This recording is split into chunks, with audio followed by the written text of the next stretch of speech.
ဆန်နလန်ကလပ်မှာကျွန်တော်ဒုတိယရာသီကစားနေချိန်ကပါဒရင်မီဒီယာဆက်သွယ်ရေးတာဝန်ခံ Louis Wanless ကကျွန်တော်မင်းတို့တွေ့ချင်နေတဲ့ကောင်လေးတယောက်ရှိတယ်လို့ပြောလာပါတယ်ဒီမှာက Bradley Lowry ဆိုတဲ့ကောင်လေးမှာအောင်ကျော်ကင်ဆာရှိနေတယ်ပြီးတော့မင်းတို့အကြိုက်ဆုံးကစားသမားအဖြစ်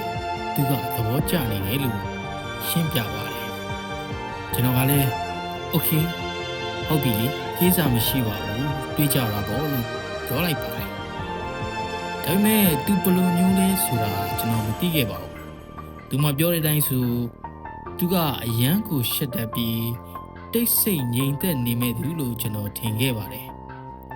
ဒါပေမဲ့သူကဝေလေကန်ထဲကိုဝင်လာတာနဲ့ကျွန်တော်စီတဲ့တဲ့ပြေးလာပြီးကျွန်တော်ပေါင်းမခုံးတဲ့ပြုံပြုံကြီးနဲ့ကျွန်တော်ကိုချီပွေးလိုက်ပါတယ်ပထမဆုံးတွေ့ဆုံပြီးနောက်မှာကျွန်တော်က Louis ကိုသူ့မိသားစုနဲ့ဆက်သွယ်ပြီးတောင်းဆိုခဲ့ပါတယ်ဒါမှစီယုံမှာသူ့ကိုသွားတွေ့လို့ရနိုင်တယ်နော်စာတော့အခြားကစားသမားတွေနဲ့ပြီးသွားခဲ့ပြီးပဲနောက်ပိုင်းမှာတော့ကျွန်တော်တယောက်တည်းသွားပြစ်လာပါတယ်သူနဲ့ပြန်နိုင်တဲ့အချိန်ကြီးပို့ပြီးတော့ကျွန်တော်ပြေးချင်ပါတယ်ကျွန်တော်တို့မှာတဘာဝပြည့်ချိတ်ဆက်မှုတန်ရောစင်တစ်ခုရှိလာခဲ့ပါတယ်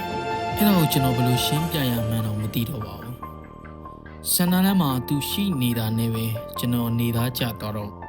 သူမရှိတော့တဲ့အခါကျွန်တော်အရန်ကိုဝမ်းဆွတ်သွားရပါတယ်သူကြောင့်ပဲကျွန်တော်ဘဝနဲ့ပတ်ဝန်းကျင်ကလူတွေရဲ့တန်ဖိုးကိုပိုပြီးနားလည်လာခဲ့ပါတယ်သူကကျွန်တော်ကိုအများကြီးပြောင်းလဲသွားစေတယ်